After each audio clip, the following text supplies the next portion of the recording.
How to show or hide weather information on the lock screen on the Samsung Galaxy S25, S25 Plus to the S25 Ultra. First, tap on the home button to return back to the home screen. Now on the home screen, touch and hold.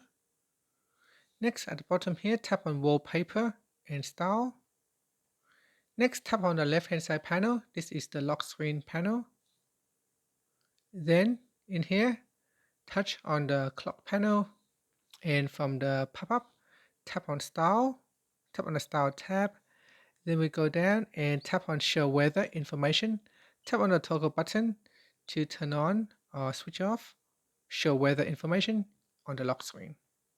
And that's it. Now from here, you can also resize your clock size and then tap on Done. And finally, tap on the Home button to return back to the home screen. Now if you go to your lock screen, it should show the weather information if you have turned it on. And that's it. Thank you for watching this video. Please like and subscribe to my channel for more videos.